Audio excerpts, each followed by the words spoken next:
Here we go. Yeah.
Because now you got two subpar teams.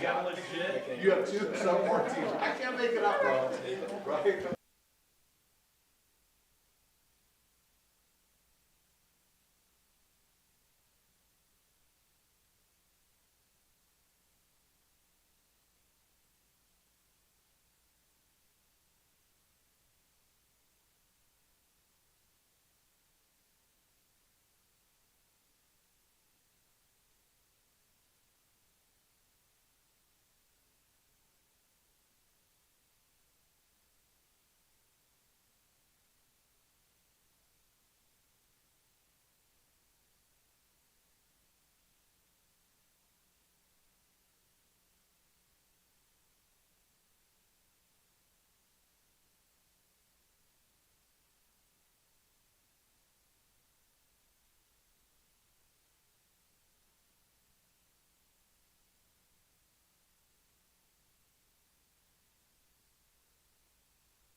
Good evening. It is 6 o'clock. I'm calling to order the November 15th City Council meeting for the City of Fountain. Please stand with me for the Pledge of Allegiance.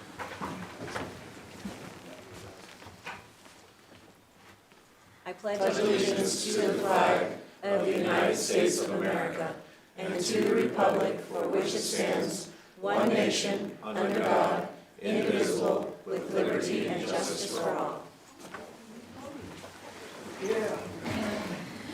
All right, thank you. Madam Clerk, roll call. Mayor Thompson. Here. Mayor Pro Tem Estes. Here. Councilmember Hinton. Here. Councilmember Corey. Here. Councilmember Rick. Here. Councilmember Applegate. Here. Councilmember Duncan. Present. All 7 members present. All right, thank you very much. That takes us on to item 4.1, presentations. Department update. We have City Clerk Ms. Huffman. I understand you're coming to the podium. I'm going to give it a shot.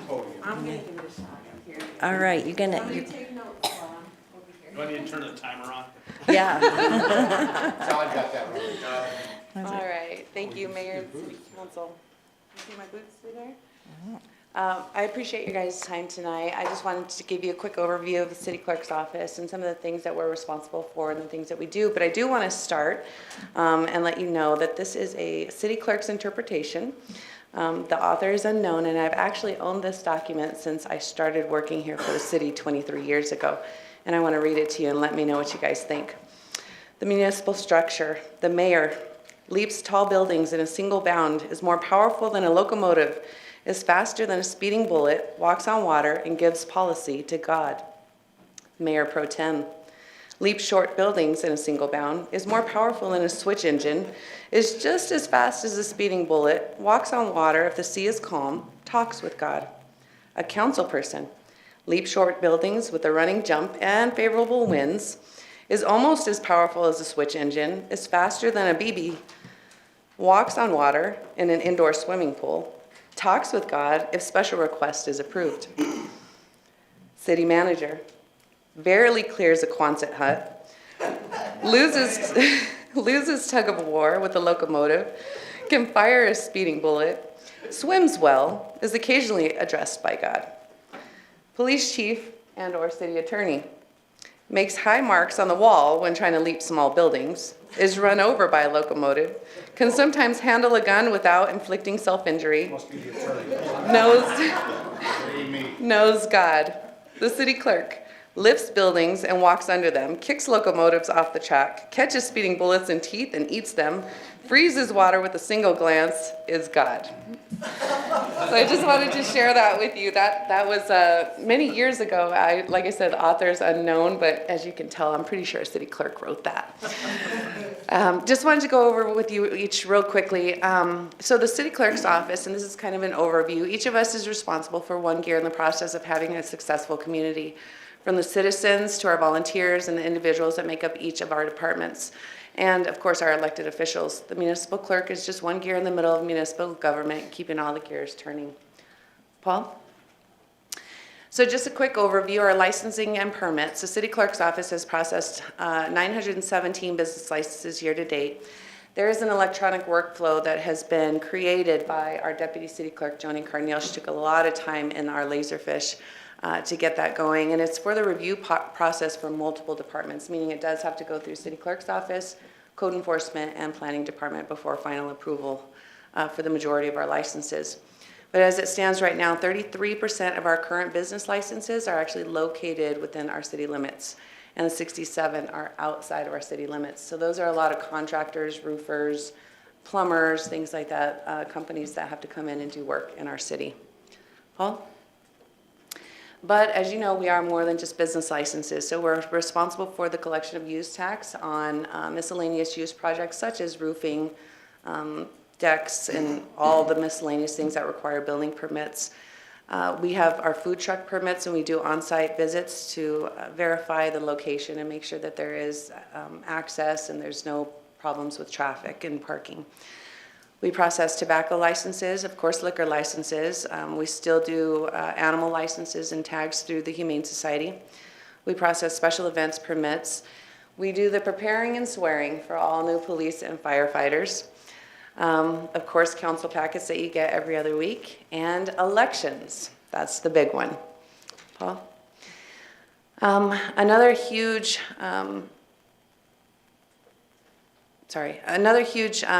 issue that we have in our office is our record keeping. It's critical that we keep those records and we destroy those records when they're supposed to be destroyed.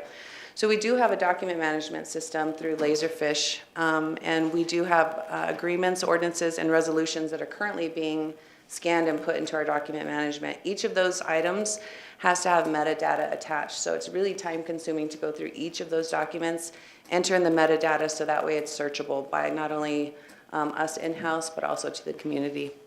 Our council minutes thus far, 1926 through 1968, have been completed and scanned in. We do have an ord bank that is online right now, so our ordinances that are accessible, once codification occurs, it actually takes a little while before you actually see those online, but now with our ord bank, our citizens and community can see those ordinances in almost real time. We did start the GIS mapping for the cemetery plots and destroying documents that hadn't been destroyed in years past that should have been. And then lastly, some of our challenges. So some of our software issues for the business licenses, since it was created in-house, it makes it a little bit more difficult and time-consuming to make any changes to that software. For example, in next year, our business license fee increased to $65, and it's taking a while to make that happen.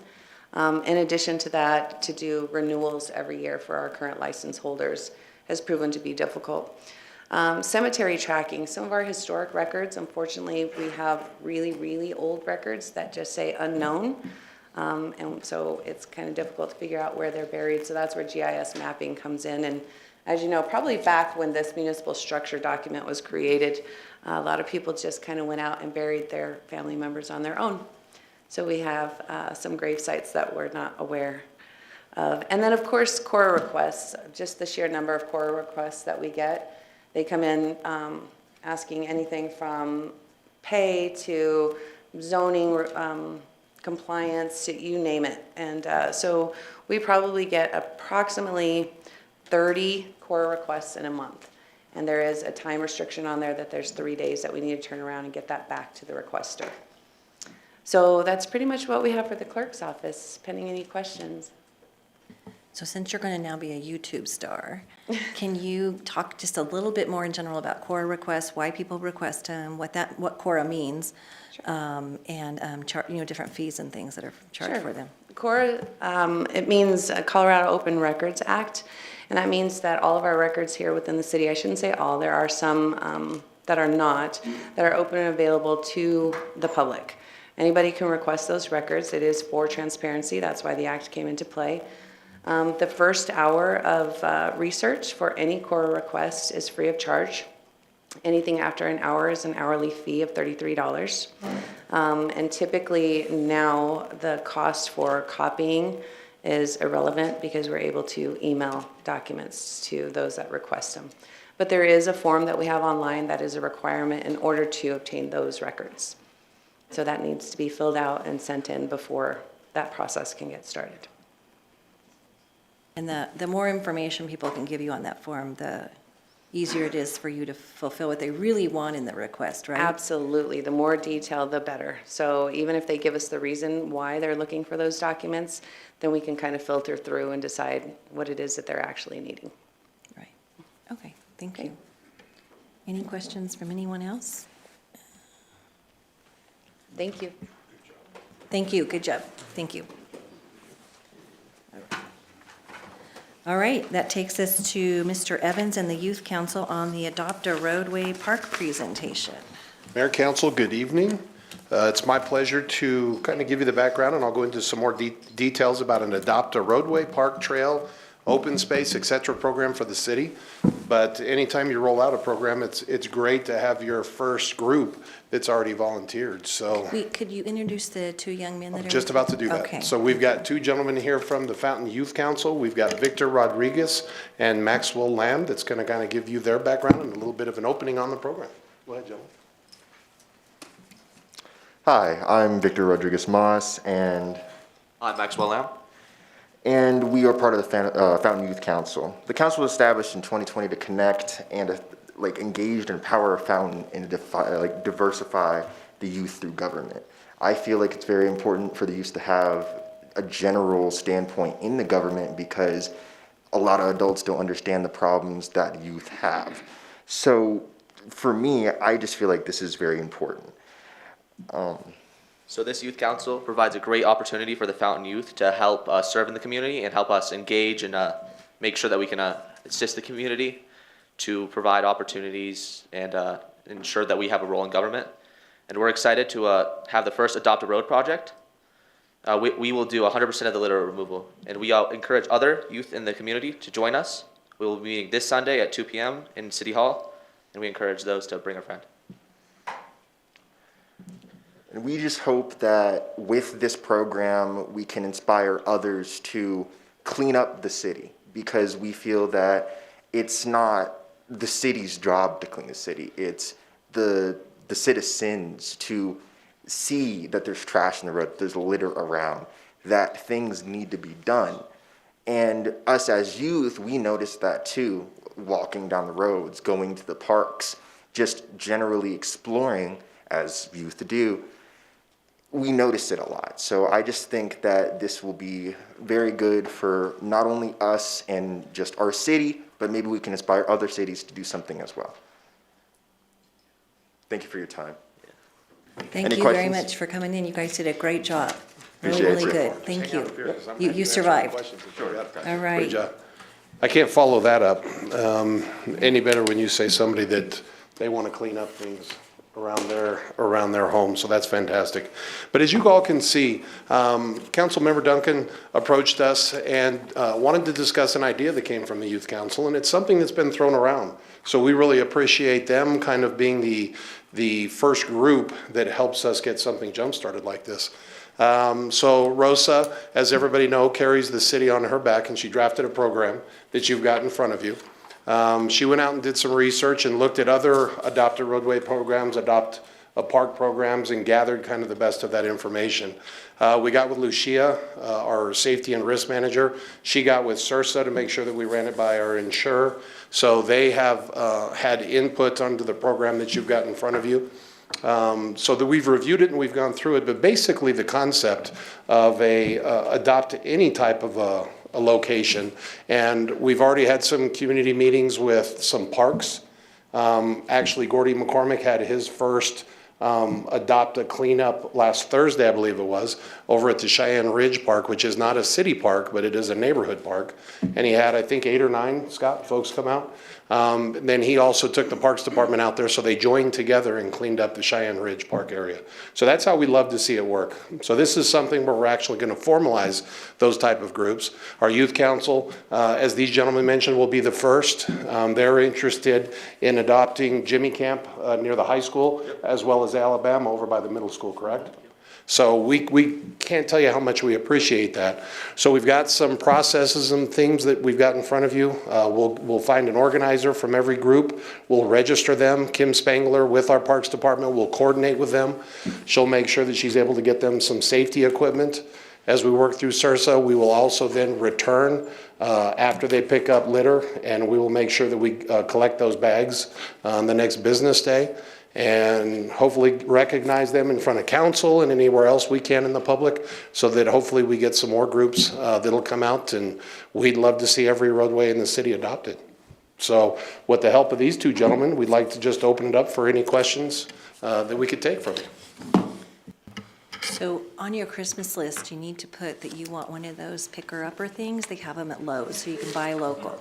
Yeah, you gotta make sure you The reason you do that is because when I picked up a piece of cardboard one day, there was a snake under it. So you want to do the picker-upper thing. Pick her up So- or thing. And you know, one thing What I do you did. call those things? I don't grab your know. hand. Say it again? A grabby hand. Grab you. Sure. There you go. Okay. One thing I didn't go to the next These are better slide, than the Paul, if pick you would. stick. The pick sticks are for only certain things, yeah. But if that snake had been there and I had a pick stick, it'd Go be ahead a and go back to the conversation. first slide, I think it was, there we go. What you'll see there, I didn't mention, is that we will recognize these groups, and there will be a street sign, a small street sign, as you see up there, that will have the name of the group that's adopting it, and we will go out and put it out along the roadways that they're going to be helping us with. I'm excited. That's a really cool sign. So I'm excited, and thank you guys for stepping forward and taking this on. My husband picks up I don't know how many, multiple bags a week, and he gets very frustrated. So thank you he'll be thrilled to know that there's some youth coming alongside and helping with some assigned. I'll tell him he doesn't have to do those areas, so thank you very much. And that's important in front of our schools. Maybe it'll carry over and the people will be proud of driving up to their schools and seeing it cleaned up rather than little pieces of trash everywhere. So thank you. Yeah. Hopefully, And you have job security, because all that has to happen is the wind blows. yep. So, Hopefully, I think it would just be a very nice thing to have anyone do. I think we shouldn't limit it to just the youth. I think Right. we should have anyone that would want to do it help us out, because I feel like as a city, we need to be responsible for the trash that happens to be around, any litter that is littered out of windows, things that come off of trash cans. You know, the wind's really bad down here, weather. Anything that would cause a mass amount of trash, I think we need to rely on ourselves. So I'm really happy that this Adopt a Street is happening, and I'm happy to be a part of it. Thank yeah. you. And if you have a party at the park, bring your own trash bag, right? Well, thank you so much. Very proud of you. Thank you. Great. And Mr. Councilmember Hinton? Sure. So you may have said it, but how are we getting the word out, Todd? How's this getting out to? So what we're going to do is we're going to start with our internal, so we're going to do Facebook, we're going to do our website. We'll get with the paper and have them put something out, probably to try to have them focus on the youth council as our first group. Okay. And have them go out and get some pictures, do some interviews. And so hopefully word of mouth and the signs will help as well. Yeah, for sure. I agree with you, young man. You know, this is our city. We need to take pride in that. And so everybody needs more hands, make for lighter the work. So yes, thank you for saying that and sharing that with us. Appreciate you. Councilmember Applegate? Yeah. What roadway or area are you guys working in? So we're doing, or you want to do it? Okay, yeah, I believe we're doing Jimmy Camp Road outside of the high school and Alabama outside of the middle school. Oh, good for So you. yeah, we're hoping to inspire like some of the kids there, so that when they see the roads cleaned up when they're going to school, that they also feel inspired to maybe clean up more trash in the future. Good thinking. And hopefully All right. it shows and they can have pride going outside their school and walking to their school and say, maybe I partaked in cleaning this up. It's something that they did, so they can take more accomplishment into it. And I think that'll help. Congratulations, guys. Yeah, I hope it works that way. That's fantastic. Thank you so much. Welcome. Yep, great idea. Appreciate it. Councilmember Duncan? I just want to say how proud I am of the Fountain Youth Council. Again, these are their ideas and what they want to do. And so I'm just there, and we're here as, the council here to help get their wishes out there, and they want to really do some really good things in the city. So there's more to come. I just want to say, we have our two representatives. Other youth council had other obligations tonight, but I do want to thank Victor and Max for coming out and being the face for tonight. This is exciting, and I really appreciate all the hard work that we do in our youth council. So tell them again when our next meeting is. It's this Sunday at 2 p.m., so this coming Sunday. Here at the mayor's office. Yeah, my office is at Culver's, so, don't go to my office. Yes, all right. So, can we snap a photo, somebody, and submit it to the newspaper of these young gentlemen? Absolutely. I think it'd be great right in front of that. wouldn't it? Okay, yeah. Can we snap a photo? I don't know who's got a camera, but You got it, John? John's got a camera? Okay.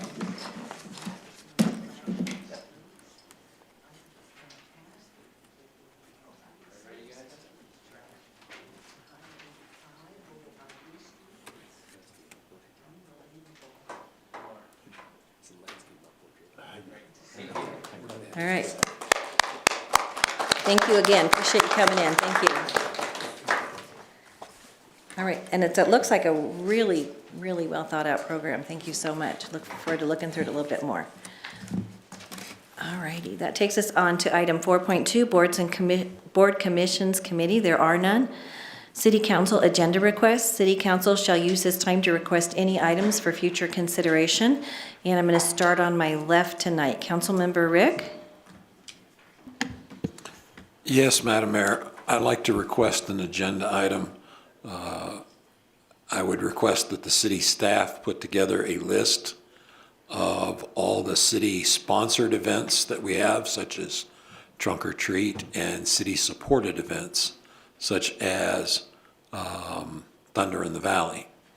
That council review that list to make sure we're supporting the events that we think are important. We used to support, have a city Veterans Day event. We didn't have one this year. I've talked to the mayor and the city manager, and I understand the reasons why. But I think, given that we probably need to look at all of our events and just review them and make sure we're all on the same page. Thank you. Okay, can we put that off until the first of the year? And then we can gather the list up and have us time and then just maybe look at it at our council retreat? Would it be okay to have it on the agenda there? Sure. Well, I don't know. Well, we can look at the council retreat and then bring it back here. Yeah, But- I want to make sure the list is out there so the public sees everything. Right, I understand it. And just to let everybody know, the decision, we always have had something at the flag. Had a few people show up, but we saw weather coming in. At the time we would have had the ceremony, it was 21 degrees, snowing, and wind out. And I actually had some of the veterans that participated in that thank me for not having them out at the flagpole in that weather. So, yep, all right. Councilmember Corey? Nothing at this time. Councilmember Hinton? Nothing at this time. Councilmember Estes? Nothing this evening? Councilmember Applegate? Nothing tonight. Councilmember Duncan? I don't have anything. Thank you. Okay, let's go on to the next item. Public to be heard, item 6, citizens may address the council on items that are not on the agenda. Council may not be able to provide an immediate answer, but will direct staff to follow up. Out of respect for the council and others in attendance, please limit your comments to 3 minutes or less. Sylvia, do you have any cards? No, ma'am. No cards. Is there anyone in the audience that would like to say anything tonight? Do we have any hands online? Not this evening, Madam Mayor. All right, thank you very much. Takes us on to item 7, consent agenda. All items listed on the consent agenda are considered to be routine and will be approved with one motion. There will be no separate discussion of these items unless a council member or citizen so requests, in which case the item may be removed from the consent agenda and considered separately at the discretion of council. So we have 2 items on the consent agenda, A and B. What would council like to do? Councilmember Estes? Move to approve the consent agenda. Councilmember Hinton? I second. We have a motion and a second to approve the consent agenda. Please vote. 7 yes, motion carried. All right, thank you. That takes us on to item 8, old business. A, second reading of ordinance number 1780, setting appropriations for the funds, offices, and departments of the City of Fountain, Colorado for the fiscal year 2023, beginning January 1, 2023. It says Mr. Lewis. I do not see him present. Yes, So, good Ms. evening, Mayor Trilch. and Council. Yep. I am not John Lewis. I am John Trilch, Administrative Services Director. John and Shauna send their regards. They're at the Colorado Government Finance Officers Association Conference, so they couldn't be here. So I'm going to present on their behalf this second reading of the proposed budget. So the city has developed and proposed the fiscal year 2023 budget as part of the 2-year 2023 to 2024 biennial budget process. City Council has held 2 work session meetings in September and October, and after several months of meetings with staff, an initial proposed budget was presented to City Council as first reading of this budget ordinance on October 25th. If Council had suggested revisions to the budget at the first reading, then Exhibit A to the proposed ordinance would have been revised for this second and final reading of the 2023 budget ordinance that's being presented this evening. There were no suggested revisions to expenditures to council after first reading. So therefore, the numbers that are presented in the second reading are the same as the first reading. There is one correction, however, to Exhibit A in the council packet that I'm going to identify. Each council member should have a printed copy of Exhibit A that I gave you before the meeting started. In that packet, and the slides here, if you, Paul, could move to this third slide that shows the numbers. to the last slide. In the totals line, you'll see that there's a reference to a 72,024,116 number in the original packet. That number was just erroneous. It just shouldn't have been there. It was a carryover from an old table. So we deleted that number out as just an error. That's not a revision, it's just a correction.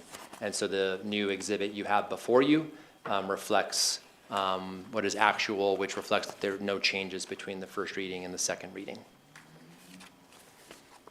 So going through the slides, you see that the reflected numbers contained in the budget and the proposed ordinance between the first and second reading are the same. And pending any of your questions, I would recommend council's approval of the ordinance with the amended Exhibit A that has been provided. All right, thank you very much. Appreciate the update. So again, no changes, right? No revisions. That's correct. Okay. Are there any questions from council about the budget? Okay, is there anyone in the audience that has any questions about the budget? I was going to ask if there's anybody online, but I'm going to assume no. Okay, all righty. Okay, so we have had the first and now the second reading of the ordinance 1780 for the budget. What would council like to do? Councilmember Rick? Move to approve ordinance 1780 on second reading. Councilmember Hinton? I second. Okay, we have a motion and a second for ordinance number 1780, the budget. Is there any further discussion from council? Seeing none, we'll vote in a minute.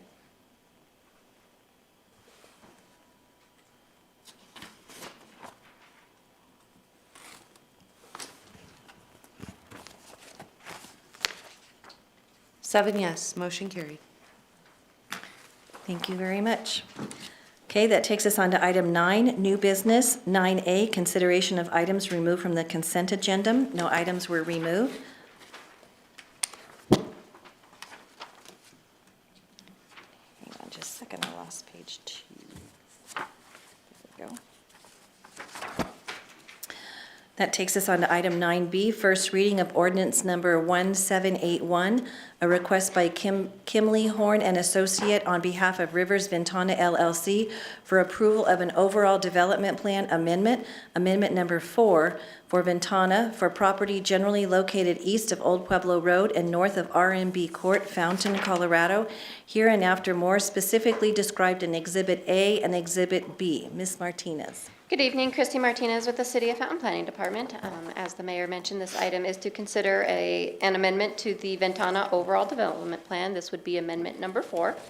The Ventana development is located on the northeast corner of R&B and Old Pueblo Road.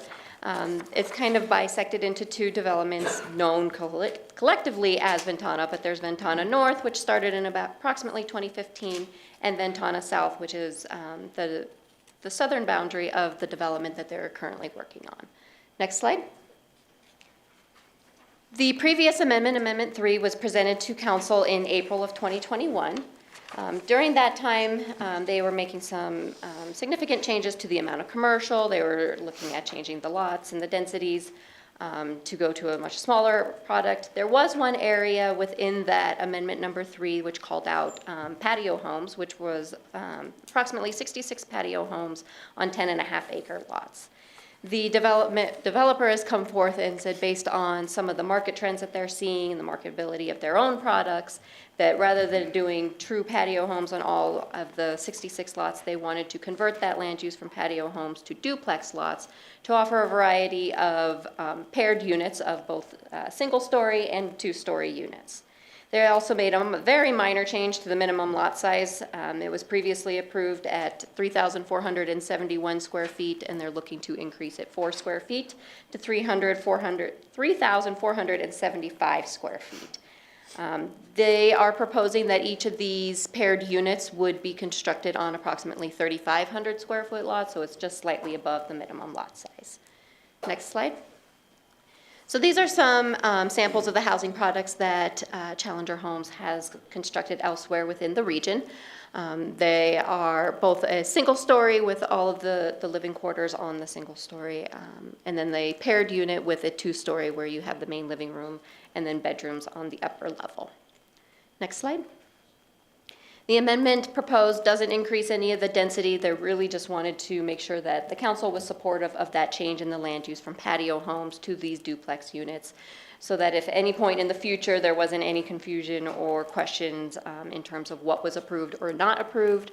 Staff had worked closely with the representatives of the developer to make sure that they were fully supportive of staff bringing this before council to get that support and buy-in as well. Throughout the review process, the Fountain Water Department has raised some concerns, not only within this development, but developments all within their service area regarding some of the smaller lots, to ensure that the wet utilities, being water and sanitary sewer, meet the minimum spacing requirements. That concern has been passed along to not only this developer, but all developers within the community in their service area to be cognizant of that as they are working through their development plans. So this concern has been added as a condition of approval to the ordinance tonight if it is approved by council. Next slide. Staff finds that the overall development plan amendment number 4 for Ventana is consistent with the review criteria outlined in section 172230 of the Fountain Municipal Code. The Fountain Comprehensive Development Plan, Future Land Use Plan, does not call out residential in this area. It in fact calls out commercial and business park and planned industrial. However, council's previous approvals of the overall development plan did deviate from that, so this overall development plan is consistent with previous approvals, but is not consistent with the future land use plan as identified in the 2005 comp plan. Should City Council support the change in the proposed land use tonight, staff would not oppose the approval of Ordinance 1781 on first reading, subject to the condition that the required minimum separation of the water and sewer lines are adhered to at the time of construction. Are there any questions for staff? Can you remind me, it says on here that they're not going to have any parking on the property anymore. When they had the patio homes, there was going to be parking, there's going to be a driveway, right? Yes. But with this change, it's all on-street parking, is that correct? They would still have a driveway. Paul, if you can go back to those renditions. So they would still have a garage and then a parking patio space in front, in addition to street parking. So the previous development plan had proposed private streets for this patio home development. The current plan is proposing these streets to be city streets. So therefore, it would meet the minimum width requirements and would allow on-street parking, very similar to elsewhere within the Ventana community. Okay, I thought I had read something that said they were doing away with the driveway, so it's going to all be on No. street. So, okay, good.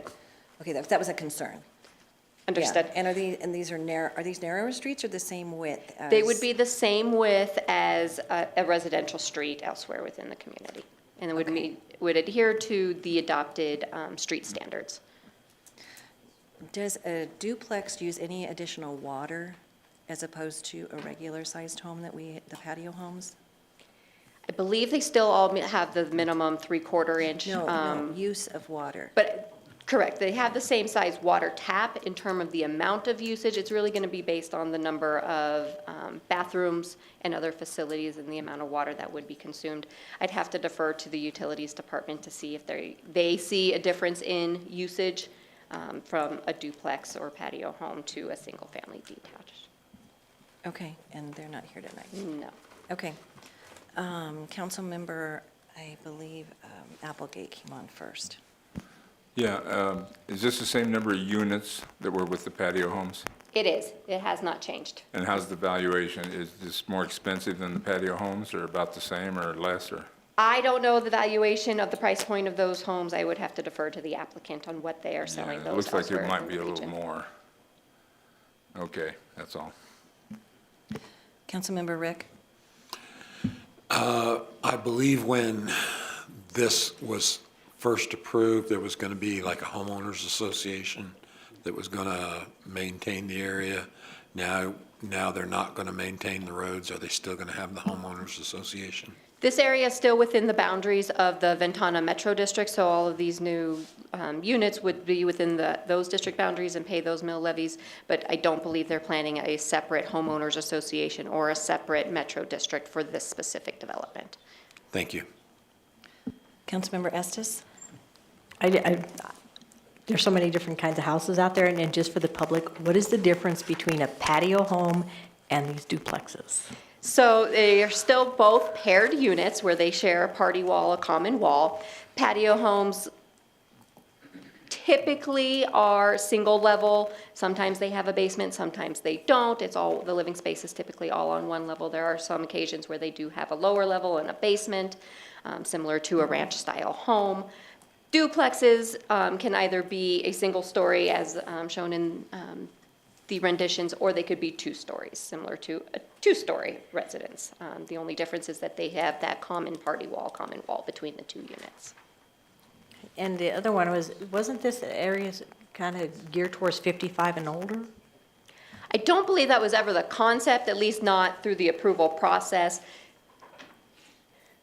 I'm going to throw Todd under the bus a little bit here, as Todd likes to say, as his aging cohort wants, no maintenance and all living space on one area. I wouldn't necessarily say that is the common theme throughout it, but I would say much more of an older cohort does generally appeal to that type of a housing product. Okay, thank you. It does look like the one on the right is a 1 level, and the 2 on the right are 1 level, and then the others are the 2-story, right? Correct. Yeah, so they are still kind of adhering to the patio home concept, which I really appreciate, because we are hearing that from seniors. Yes. That can't do stairs any longer, and that, or don't want to. Yep. Right. Staff felt, and working with the developer, that it was really important to bring this change in the concept to council for your support and buy-in, in case that ever came up at some point in the future, that it was previously planned as, patio homes, but now there are 2-story duplex units out there. Right. We do have the applicant here who has a short presentation, or if you have any specific questions, we do have Shane Brown available, and he is with Kimley Horn. Okay, does anybody have any further questions for Christie before Shane comes up? Councilmember Hinton. Well, it may not be for Christie, but just for public safety, fire, when you have homes that are so close together, if one goes up, I'm assuming that, if you don't get there in time, there's a potential for another one to kind of go up. We thought about that process and kind of what that looks like, and I'm looking at Chief right there. Yes, sir.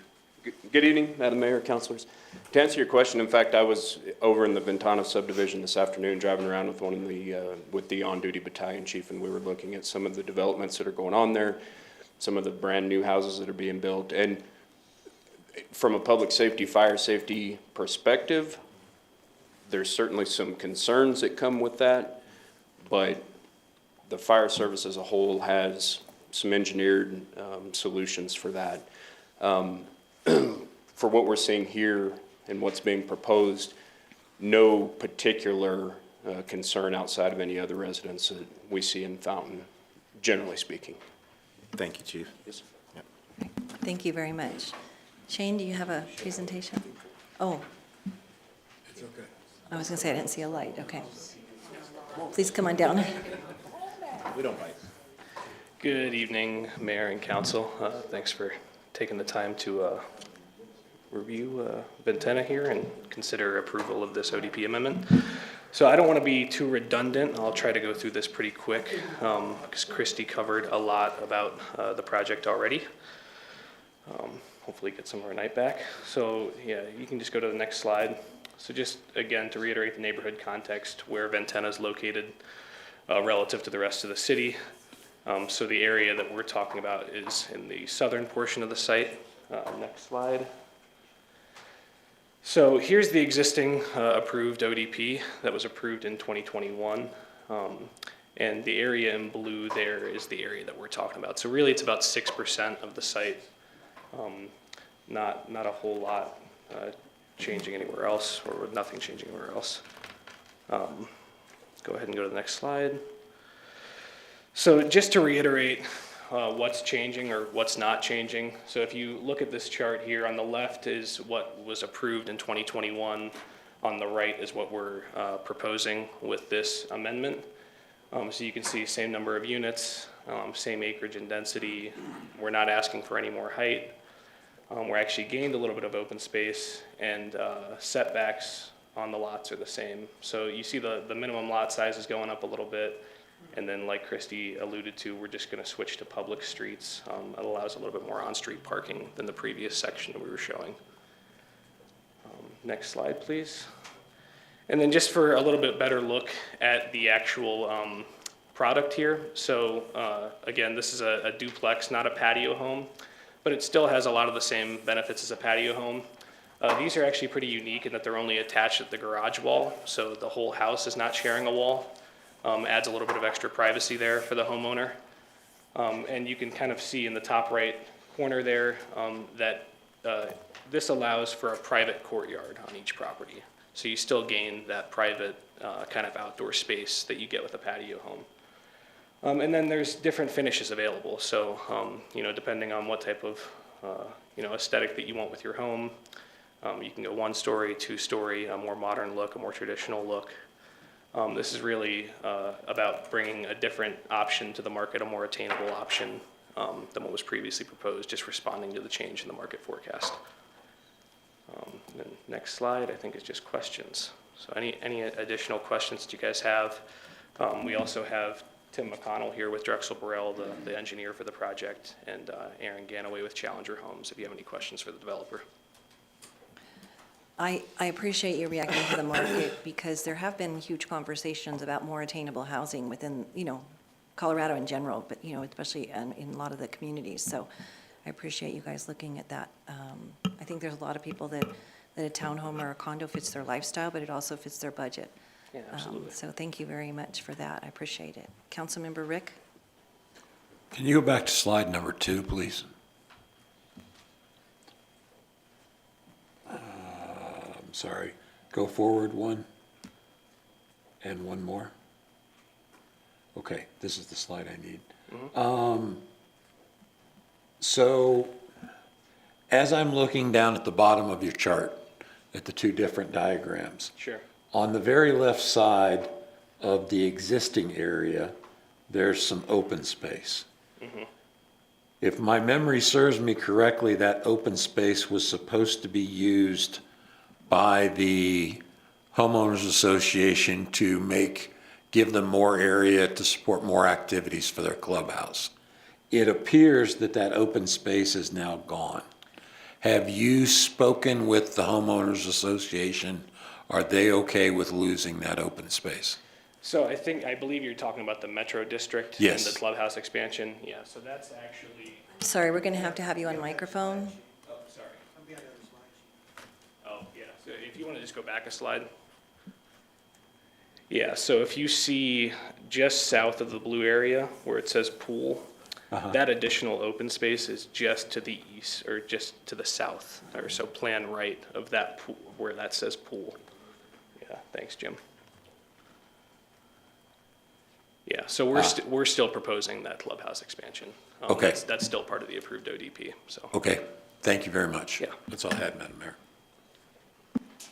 Councilmember Estes? And I do like that there is a little bit of increase in open space in the overall plan. There is, yes. So I appreciate that. Councilmember Hinton? Yeah, and I appreciate the look and the change. It changes, kind of breaks up kind of the housing and where everybody kind of looks the same. I do like that style. It kind of reminds me a little bit of Europe, kind of how they have things kind of going there. As far as their backspace, you said they have their own kind of private courtyard. Is that going to be divided by a fence or? Yes, yeah, those are typically divided by an opaque privacy fence. Oh, what kind of fence? I think Challenger typically uses vinyl, but it could be like a typical wooden privacy fence as well. I only asked just because of the winds that we have here. That last windstorm, I think, over in Chiefs area, they got destroyed. And so just wanted to just kind of know about Something that. to consider in the design, sure. Yeah, thanks, man.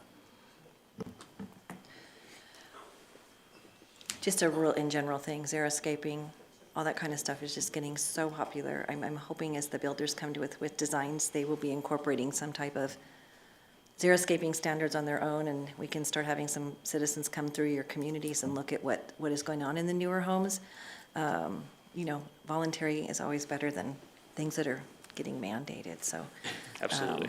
There's some really pretty xeriscaping stuff out there that's not just rocks. Yeah, I'm a landscape architect, so I'm with you. Yeah, okay, great. Thank you, yeah. Thank you. Because those are some difficult conversations, with coming down with all the water and all that, so thank you. Yeah, absolutely. Okay. All right, any further questions from anyone on council? Any questions from anyone in the audience? Mr. Couch, if you could come on down, please.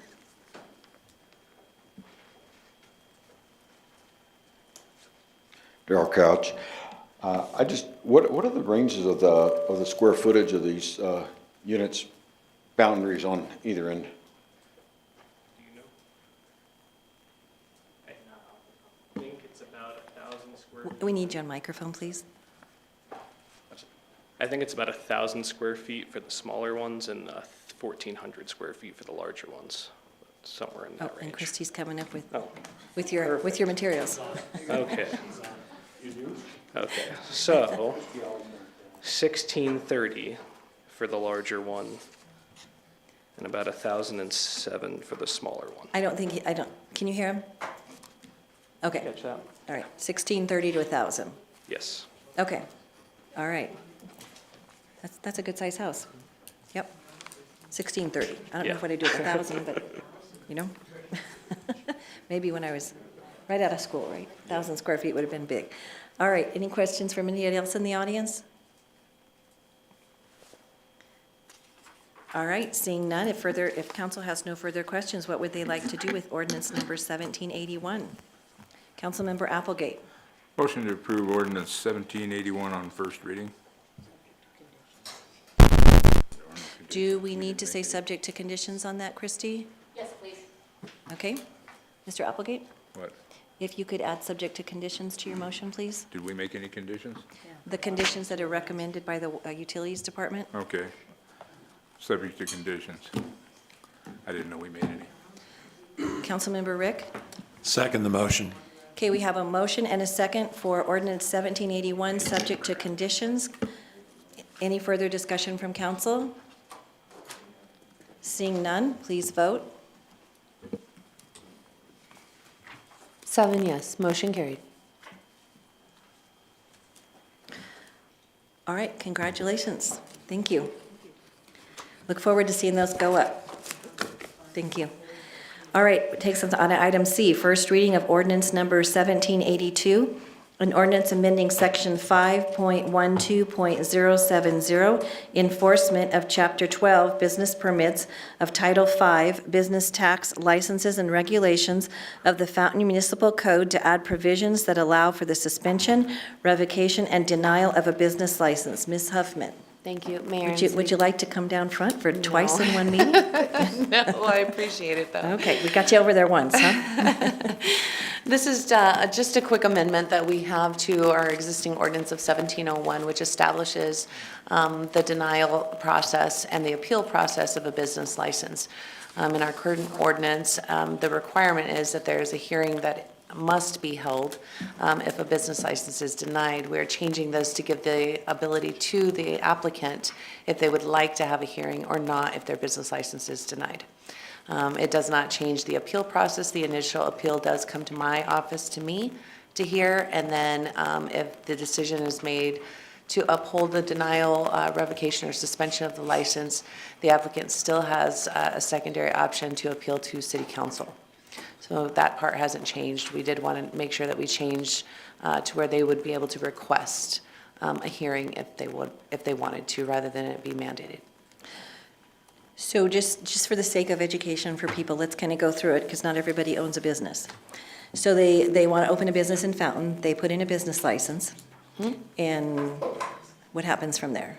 The business license then, if it's located in the city of Fountain, it goes through the process I was speaking of earlier. It does go through our code enforcement and planning department, and then gets sent back out to the applicant if there are no issues. If there are issues on the property, anything that goes against any of our codes or ordinances, for example, if code enforcement goes to a a property and they have inoperable vehicles and there's weeds, or if they're not zoned for that particular business that they're applying for, then planning would deny it from there.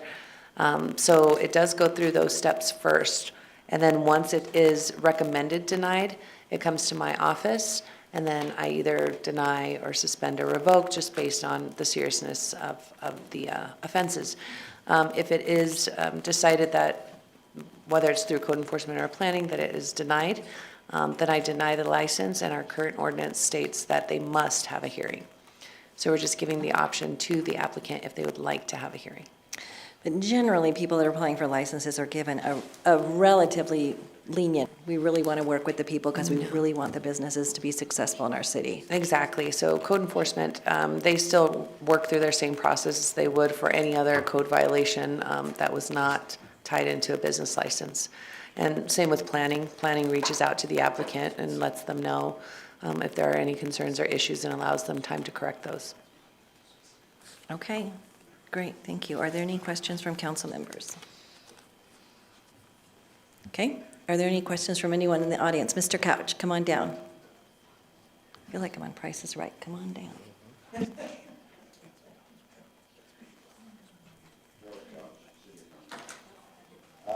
Can we get the mic on? Sorry? The mic? Oh, there we go. Okay, it's on now. Okay. I understand generally what this is trying to accomplish. I'm not sure that I totally agree with all the language. For instance, I have a contracting business. I only invoked it to assist the prayer garden with pulling permits, but nonetheless, that makes me a licensee, city license, which renews annually. It says that this is being done because there was Ordinance 1701 fails to outline a time frame for which he is to come into compliance. So we're doing all this because there's no time frame involved, and there's no time frame in the original ordinance. And then I highlighted some excerpts in this that concern me, not currently, but. Can you tell us what page you're on so we can kind of follow? Okay, let's start with page 1. Now, as I read this, and there's nothing specifically to exclude that, it says the clerk shall have the authority to order inspection of permittees, their businesses and premises, all city officials having duties to perform reference to such permittees or businesses. Police officer shall inspect and examine with their jurisdiction and their normal beats or enforcement compliance. Authority of inspectors. All persons authorized shall have the authority to enter with or without a search warrant at any times deemed reasonable. So let me read something into this. I'm a business, so say I know we fought code issues at the garden. So essentially, if there was a code issue that was without a compliance, my business could be examined upon order. All right, you have a home business. Would you expect that if something that you had? I don't have a home business. Okay. I have a commercial business. Your business is at the same place where you reside. If there was a problem with the business, would you expect that, not currently, I'm not speaking to anybody in particular, but I'm saying the way it's written, that they could come and inspect if you kept records in your home, that they could come in and inspect without a warrant? I see that being a great issue. What do you mean by, I'm not sure what you mean by records. All right, if you're keeping records for your business, all right. I don't do any business at my home. I write code, but that's not what we're talking about here. No, I understand that, but I'm not. But as a contractor, I don't do business at my residence, but that is my business address on record with I have 3 corporations. They're all recorded as residents at my place. Mr. Couch, just for clarification, that was not changed. Our current ordinance 1701 contains that language currently. So that's not being changed in this amendment. Well, it's still an issue, whether it's changed or not. Miss- You understand what I'm saying? So I look at it in If there terms was a, of, if there was a problem with, all right, there's already been issues at the garden because they didn't want to issue a final certificate of occupancy because they wanted a way to maintain, pressure on the owner, okay? Well, that license still shows, that permit still shows open on my account because I was the electrical contractor. So if there was an issue and an unresolved, and this is not administratively closed, this is held open by the city of Fountain at their own, Todd and I have had a discussion about this because I said, that's not what the regional was, that's not how regional was meant to operate. It's being done just as a reason to hold authority or hold pressure over the owner. That's not how regional set up their occupancy permits. So that still reflects on my license. So just bear with me here. If there was an issue with that permit and you denied my business license, you could still come and inspect my place of business? That's the way I read this. That doesn't exempt it. It won't be the police department. I'll assure you It that. better not be. The Constitution, I the Fourth trust you, but Amendment. I'm just saying, I'm not talking about current people. I'm talking about a law on the books. I think it could be clarified where this is not. I think we got an issue here. This could have been done. I feel like I'm looking up at the city sign code. It never was right, but we didn't want to fix it. We didn't want to go back and mess with it because it was such a pain in the fanny to start with. Well, that's how I see this being. I would sooner see it written in plain language that it can never be the case rather than be fighting it on the other end. I mean, if somebody came to do an illegal, a no warrant search on my place because mine was the record of business, we'd be in court tomorrow. I guarantee it. And it wouldn't be with the city council, it would be with a magistrate. And if it went past that, I'd go to district court. I mean, I wouldn't put up with it if it was me. I'm just looking at this from the perspective of it's not written in such a way to preclude this. But I guess the reason that it's in there is to, and I think I'm understanding you right, so, is to allow an opportunity for the business to show that they're compliant. And so this is, so. I understand where you were going with it. I'm just saying that there's no limitation on it that precludes what I'm saying could happen. If you said it was a place of business where the public admitted, that'd be a different story. Because therefore, my records, which are kept at my place, because that's my legal residence, my legal place of business for my corporation. Yeah. That would be a different story. Because clients don't come into my place. But it doesn't say that. so Troy, is this based off of people who have commercial property where people are coming into their place of business, for It example? doesn't say that either. I understand that. I'm asking for clarification. Okay. For example, when the fire inspectors come in and do an inspection of a space, whether or not the customers are, and there might be a warehouse, they're inspecting, but is that more based off that, I mean, it would be kind of silly for a fire inspector to have to get a search warrant every Right. time they wanted to come do an inspection of a school or a If it's business. public access, that's a totally different. Well, but they do go into places that aren't necessarily public access. I mean, we also allow access to the water department when they come in and not the water department, the people when they have to test our tap flow, our backflow valves, and that's something that has to be done, so. I mean, even regional doesn't have this authority right now. I'm sorry? Even regional doesn't have the authority to go in at any time they deem reasonable. They have timeframes that they're. When you're saying regional, you're talking about the regional building Yeah, department? I'm saying Okay, I just this wanna also talks clarify. about codes. It doesn't specifically say Fountain codes, and Fountain adopts the regional building, so it could could be any of the above. But they have time set out when they can come in and examine a business. And I don't see any limitation at all in this. I just see that anytime that they deem reasonable. I guess I wouldn't understand the circumstance that they would need to, that that anyone would be authorized to enter into your home for, because that would be, it would have to be the reason for the revocation or the suspension. And so if your home-based business, was being revoked for a particular reason, whatever that reason would be, there wouldn't be evidence of it in your home, right, in your private records. Only the records. Right. It doesn't say that, though. Well, sure it does. I think it says, that there's authorizations, the following premises for which the permit has been revoked or suspended.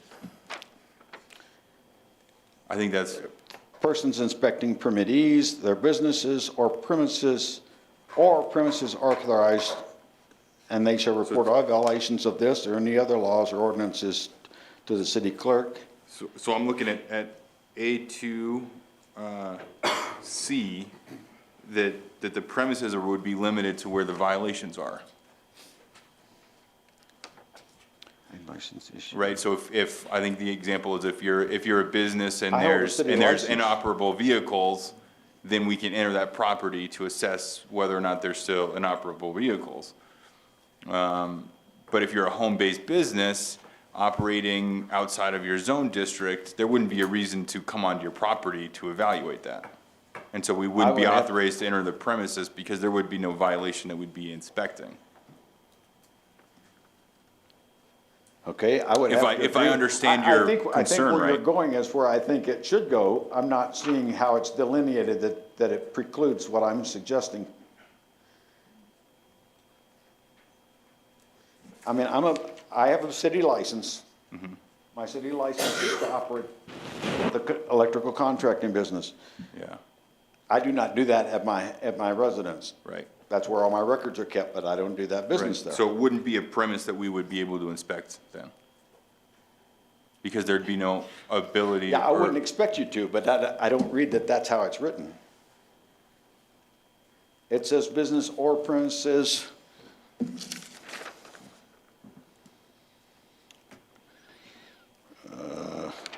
for which the permit has been revoked or suspended. So it would depend on the reason for the revocation or the suspension. Sylvia, I don't, if someone pulls a home-based business permit, that doesn't even go through the process of being handed to fire, right? They don't go to a home-based business. Fire doesn't necessarily do an inspection unless that home-based business is such as childcare or things like that, but that, it still goes through the process of code But that's enforcement. a different planning. kind of, childcare is a whole different kind of license. Right, typically Yeah. fire does the inspection for commercial businesses. Right. And not home-based businesses. Right. I guess I look at this very personally because I've operated a business all over the United States. yeah. And I've had other businesses that didn't want me there go after me. I've had regional departments go after me. I prevailed, but I didn't want to waste a lot of time in court. And sometimes this stuff is just because it's written vague enough that somebody can use it to their advantage when they want to. And I'd rather not see that happen. I mean, there's always a way to prevail, but, well, not always. You always hope you prevail, but you waste a lot of time on, I mean, I'm just saying, I trust this man, but I don't know who's going to be here after him. Somebody says, we need the records, we can come without a warrant and come search your place of business for records that would deal with this permit. It's not going to end well. So, like, he wasn't just speaking for his own department. He said that under this, the police officers wouldn't be allowed to enter. So it would only be inspectors authorized under this section of the code. Maybe that, So it would be fire inspectors, code enforcement, and city inspectors. So it wouldn't be law enforcement. maybe we need a little time to clarify that. Yeah, All persons authorized herein to inspect permittees businesses shall have the authority to enter without a search warrant or any reasonable. And does it say police officers where you're reading? Oh, he does. So You're I- right. Mr. Trainer, would it be better to potentially just leave this for tonight and then maybe we can have some meetings? I'm not asking No, you I'm to just resolve it asking, tonight. because I think- It's just a question. I mean, I it's just a just think statement. it's an interesting question, and if he's got several points that he would like to go over with this ordinance, it might be better to table this and bring it back to the next meeting, where we have some time to potentially meet with the staff people that you have the questions with. So here's what I would suggest. This is in the code currently. Nothing's going to change about this in the code right now. But there are some issues, the issues she's actually trying to amend have to be done by the end of the year. So my suggestion would be this. I think Mr. Couch has raised some really good questions about the code here that we need to address, but it's not going to be fixed anyway tonight. That's not going to change. My suggestion would be this, to adopt if the council's okay with the amendments, and maybe we need to really specify what's actually being amended, the piece that's important here, so we can get that piece done. And then we need to set up a time with the city attorney, the city clerk, Mr. Couch, because I think you've got some ideas rolling around in your head that I think could be really helpful for us. And that would give us a chance to do that. And then I think what we do is we come back and make some general other language changes that may need to be happening anyway. Does that make sense? Because we can address this separately. But that would allow us to at least get what the city clerk needs done. Madam Mayor, does that work? Can you summarize what you just said? We have, yes, I can. Two things. Number one, we have some amendments that don't relate with any of that tonight, that need to be done by the end of the year. Secondly, following up on this conversation, we'll have separate conversations and eventually come back to the city council with some modified languages on our existing code, which is what we're talking about. So you're recommending that we go forward with this Yes. tonight and not Yes. table it and come back in with it? That's my in the first recommendation. meeting in Yep. December? Absolutely. Okay. Do you have any concerns with Does that make others? sense to you? In regard to what Sylvia said, that this is not the part of the code that really changed, I read the statement, the whereas statement, and I said, wait a minute. Yeah. Here's the issue we're trying to correct, but if I read this correctly, there are issues in there that are not good. There's some other concerns that you There's other need to raise. concerns. So Yeah. I'm fine with Okay. that Yeah. solution. I mean, I what they're think we need- changing tonight is not the part that I have issue with, so The part you want to change tonight is not what you're concerned about? that's what Right. Sylvia just said. Okay, I want to clarify it, make sure that you and, Well, I don't know that from the city ordinance, but I'm not distrusting what she's telling me, that's not the part that's And currently Sylvia can under highlight review. specifically what the modifications are. okay, would you go ahead and do So that? in looking at our, I'm the current. I can't hear you. plan. And yeah, choose page Can you hear numbers me? so we can follow along. Okay, so we're looking at page 3 of the ordinance. And Troy, help me if I'm missing it. Okay, I'm following along. Oh, no, I'm sorry, page 2. Item B, denial of license. Am I right, Troy? Yeah. Okay. Yeah. So the initial issuance or renewal of an annual license shall be denied by the city clerk if. It goes into detail. None of those things have changed from our current ordinance. Suspension or revocation of license. A license issued to a city-found business pursuant to this chapter may be revoked by the city clerk for the following reasons. And then it goes into, we're looking at two different things, a denial and then a suspension or revocation of the license. Let me see, which one is it? I believe it was item number 4, under that C, under suspension or revocation. The licensee may, within 10 days following the receipt of the notice of suspension, revocation, contest the suspension or revocation by submitting to the city clerk in writing a request for a hearing. Upon receipt of this request, the city clerk shall cause a hearing to be held. In the other ordinance, it required. If it was suspended, revoked, or denied, it was an automatic hearing must be held within 10 days. Right of appeal, did we change anything in there, Troy? I don't remember, let's see. No, and then one section that we did, we actually removed a section called summary action, which allowed the clerk to act as if this change had been made in instances of emergencies. But since we're sort of granting that authority to the clerk before the hearing, then it was duplicative. So that was deleted. So the determination in that decision was that it did give the city clerk the authority to have an emergency suspension or revocation. But as we spoke about it, if there was ever an emergency that occurred in that business that was just completely irresponsible, then the police department would actually be involved in that and not the city clerk necessarily to go and suspend and revoke the license. We would go down a different legal path that way. Okay. All right, so the only thing we're acting on tonight are those two changes. Yes. And then Mr. Couch will meet with staff on any other changes that he has concerns within the ordinance, but tonight we're only going to vote on those two changes within the ordinance. Correct. That's what's Okay. before you now. There are no other Right, well, there's a lot of changes. conversations, so I'm just repeating it a couple times to make sure we're all Right. understanding it. Yes. Right, okay. All righty. Is there anyone else from the audience that would like to come and say anything tonight? And please come down and identify yourself. Hi, my name is Connie Weisenhunt. I'm the owner and operator of Connie's Cupboard. I just wanted clarification on that for understanding and other businesses that I communicate with who aren't present this evening. Does that ordinance will continue to allow there to be a 10-day hearing period? So that's not changing, correct? That's not changing. So it was mandatory that the city clerk hold a hearing once the license is denied. Now, we've changed it and said, once the license is denied, if you are the business owner and I deny your business license, you have 10 days to be able to appeal that denial.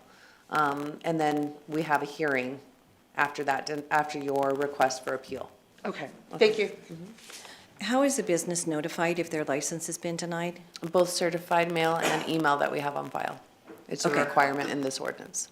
Okay, so I do have concerns with certified mail, so is it 10 days from the date of the letter being mailed or dated or placed in the post office? It's kind of an important thing in one of my businesses. I don't know that we've specified that, Troy. It just I says- think, and I can look closely, but I remember writing actual notice. So if they acknowledge an email or verified receipt of certified mail would be the date Okay, of receipt. so you mail Right. it on the first of the month, Following the receipt of the notice of suspension, revocation, or denial. because certified mail Within- is extremely slow. That's why it's based on receipt.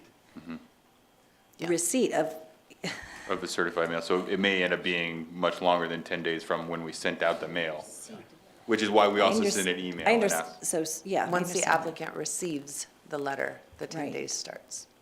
And you're depending on the scan being done by the post office as receipt of that. And/or the email Okay. opening, the red email. Oh, interesting. Okay, But both forms will go out to the applicant. right. Okay, because I have received mail before that the date will be like the first of the month, and the date on the time they mailed it is like the 30th of the month, and so you don't receive it until maybe the 15th of the next month, and then you try to respond, and they say, well, the letter's dated the 1st. You're out of, so I'm just being real specific, since it's something I've had happen to me, and our mail is interesting sometimes, Understood. so, Yeah. okay. And we're doing certified, we're not doing the postcards, just certified scan. Okay, Correct. all right. All right, any other questions from council? Okay, what would council like to do?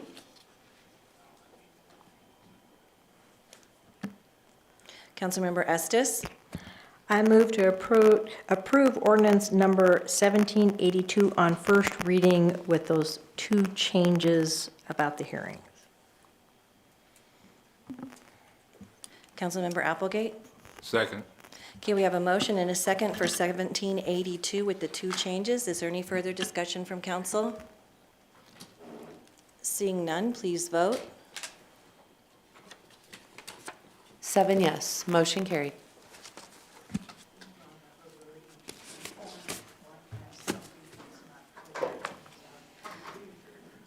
Okay. That takes us on to correspondence, comments, and ex officio reports. Mr. Trainer. Thank you, Madam Mayor. And I just want to let Mr. Couch know that Sylvia is going to be, Daryl, Sylvia will be reaching out to you to set up a meeting with you and Troy and her. So the only other thing I had is I wanted to wish Corey happy birthday. Today's your birthday, right? Yeah. Happy birthday. I don't have anything else, Madam Mayor. You're not going to sing? No, I'm definitely not going to say. Okay. I wouldn't. Nothing from Mr. Evans? Troy? Nothing for me. Chief Heber? Nothing, thank you, ma'am. Chief Graham? IT? Nothing. Thank you, Madam Mayor. Ms. Martinez? Nothing, thank you. Mr. Trilch? Nothing further, Mayor. City Clerk, any more? No more from me tonight. You sure? Councilmember Duncan. I just would like to wish all the staff a happy Thanksgiving and to make memories with your families. Thank you for all of your hard work this year. I really appreciate you, so take this time off. Don't answer emails, because if I email you, I'm just going through emails, so don't answer it. Yes, ma'am, we will do that, absolutely. Sylvia, put that in the minutes. Councilmember Applegate. I have nothing tonight. Councilmember Estes. I just want to give a shout out to Mr. Trainer and Mr. Chilch for being part of a great team that went over to Fort Carson to do a hiring event with our veterans. It was a great experience, and I really appreciate the city reaching out and trying to get our veterans on board with working for local governments. It was a great experience. I really appreciated that, and ICMA put on a great event. So great job, guys. John did it. He did a great job. Thank you. Councilmember Hinton. I just want to give a shout out to our city for coming out and supporting and doing the things that they needed to do, regardless if you voted yes or voted no for the initiative. You voted your conscience, and I appreciate those that have came out and did that. And so it was a good turnout, and I appreciate our city stepping up and doing things that we need to do to move Fountain forward. Councilmember Corey. It's a heck of a 31st, so thanks for all the birthday wishes. Big thing is Fountain's annual tree lighting. It's going to be Friday from 6 to 7, so hope to see everybody there. That's November 18th. Yep. And I think tomorrow is the deadline for the kids for the coloring contest. Yes. If you haven't printed off your coloring sheet and turned Yes. it into City Hall, get it down here tomorrow. Exactly. So hope to see everybody at the tree lighting Friday. So. Councilmember Rick. Yes, a couple things. First, Mr. Couch, thank you for coming, and thank you for raising the issue. We do appreciate it. I'm going to be out of town, but happy Thanksgiving to everybody. I'll be out of town until approximately the 2nd or 3rd, going up to North Dakota to visit the grandkids. And then Chief Graham, I just need to talk to you for a couple of minutes before you leave. And that's all I have, Madam Mayor. All right. I'd like to thank the VFW and the American Legion for opening up their post on Veterans Day for anybody in the community that wishes to attend their events. Legion always has a great breakfast, and I was really happy when I drove up this year that they had moved it indoors. That made my day real happy. And VFW had their first, hopefully, annual chili cook-off during their event. So that was great to be there for that, too. And congratulations to their auxiliary again for their 75th anniversary. I attended the dinner and presented them a copy of their proclamation and a city coin. And PPACG is back in full swing with all the stuff we handle up there, and the legislative committee getting going, adopting our legislative priorities. And it's, hang on, I think we're going to have, I think if we thought last session was interesting up in Denver, this one's going to be at least just as interesting, right? So they're getting all in line for getting all their stuff ready there. And barring anybody else, anything else, this meeting is adjourned. Nope. No. No, it's not. It is not adjourned. I take it back. Take it back. It is not adjourned. All right, but y'all can go home anyways. Ms. Sylvia, you have something to say for us? I do, Madam Mayor. I would like to request an executive session pursuant to CRS Section 24-6-424 for the purpose of review, approval, and amendment of executive session minutes, and 2 separate items pursuant to CRS Section 24-6-424B for the purpose of receiving legal advice on specific legal questions. I would need a motion to hold executive. I'm just making sure. Okay, all right. We have a motion in front of us to go into an executive session. What would council like to do? Councilmember Rick? Move to go into executive session. Councilmember Estes? Second. We have a motion and a second on the floor to go into executive session. Please vote.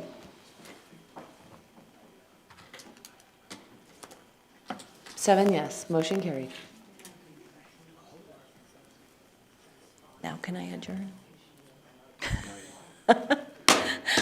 This meeting is adjourned.